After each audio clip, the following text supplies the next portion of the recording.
जय श्री कृष्णा।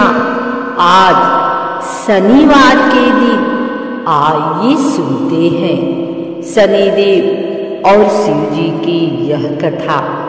शनिदेव को न्याय का देवता कहा जाता है, मगर चूंकि इनके स्वभाव धार्मिक शास्त्रों में काफी क्रूर बताया गया है, इसलिए हर कोई इनसे डरता है।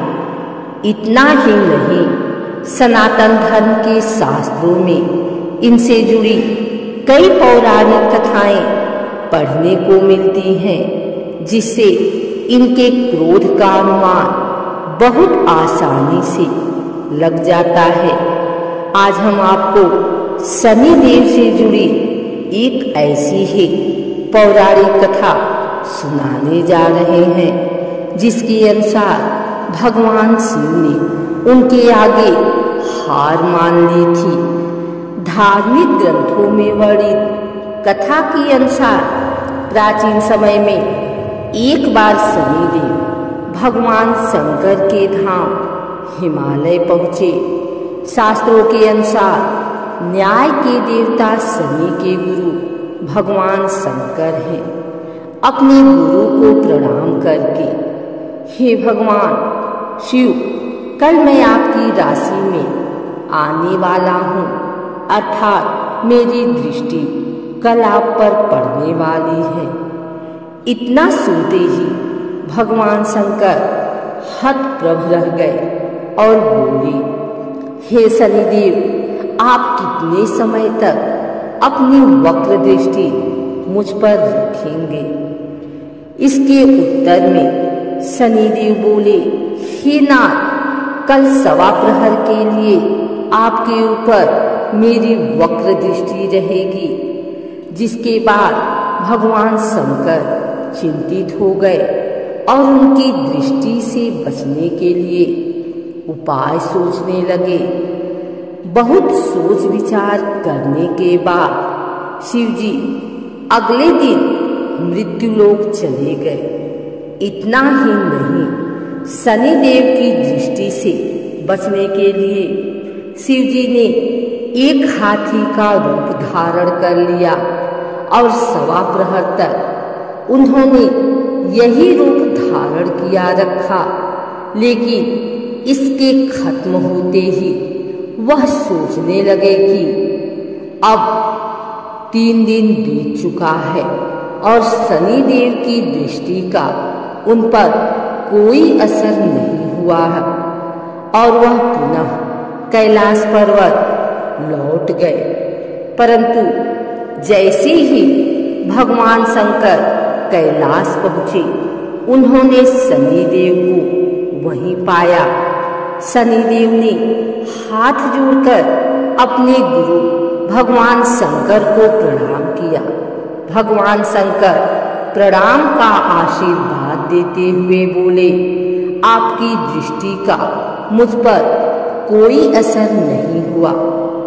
मगर शनिदेव ये सुनकर बोले कि हे नाथ, मेरी दृष्टि से न तो देव बच सकते हैं और न ही दानव, यहाँ तक कि आप भी मेरी दृष्टि से बच नहीं पाए। शनिदेव की यह बात सुनकर भगवान शंकर हैरान हो गए और पूछा, कैसे? तब शनिदेव ने कहा, मेरी ही दृष्टि के कारण आपको सवा प्रहर के लिए देव योनि छोड़ पशु योनि जाना पड़ा, जिसका मतलब आप मेरी वक्र दृष्टि के पात्र बन गए। भगवान शंकर अपने शिष्य शनिदेव की न्यायप्रियता को देखकर प्रसन्न हो गए और शनिदेव को हृदय से लगाया और आशीर्वाद दिया। एक और कथा के अनुसार कश्यप मुनि के वंशज भगवान सूर्य नारायण की पत्नी सवर्णा या छाया की कठोर तपस्या से ज्येष्ठ मास की अमावस्या को शनि का जन्म हुआ। माता ने शंकर जी की कठोर तपस्या की। तेज गर्मी व धूप के कारण माता के गर्भ में स्थित शनि का वर्ण काला हो गया, पर इस तप ने बालक शनि को अद्भुत व अपार शक्ति से युक्त कर दिया। एक बार जब भगवान सूर्य पत्नी छाया से मिलने गए, तब शनि ने उनके तेज के कारण अपने नेत्र बंद कर लिए। सूर्य ने अपनी दिव्य दृष्टि से इसे देखा व पाया कि उनका पुत्र तो काला है, जो उनका नहीं हो सकता। सूर्य ने छाया से अपना यह संदेह व्यक्त भी कर दिया। इस कारण शनि के मन में अपने पिता के प्रति शत्रुवत भाव पैदा हो गए। शनि के जन्म के बाद पिता ने कभी उनके साथ पितृवत प्रेम प्रदर्शित नहीं किया। इस पर शनि ने भगवान शिव की कठोर तपस्या कर उन्हें प्रसन्न किया। जब भगवान शिव ने उनसे वरदान मांगने को कहा, तो शनि ने कहा कि पिता सूर्य ने मेरी माता का अनादर कर उसे प्रताड़ित किया है।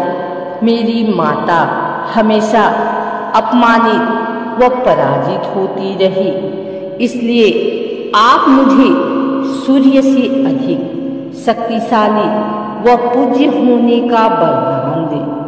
तब भगवान आशुतोष ने वर दिया कि तुम 9 ग्रहों में श्रेष्ठ स्थान पाने के साथ ही सर्वोच्च न्यायाधीश व दंडाधिकारी बनोगे। साधारण मानव तो क्या, देवता, असुर, सिद्ध, विद्याधर, गंधर्व व नाग सभी तुम्हारे नाम से भयभीत होंगे।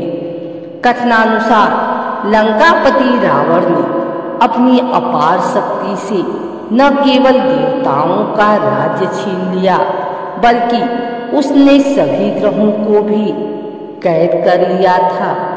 जब मेघनाद का जन्म होने वाला था, तब रावण ने सभी ग्रहों को उनकी उच्च राशि में स्थापित होने का आदेश दिया। उसके भय से ग्रस्त ग्रहों को भविष्य में घटने वाली घटनाओं को लेकर बड़ी चिंता सताने लगी। पर मेघनाद के जन्म के ठीक पहले शनिदेव ने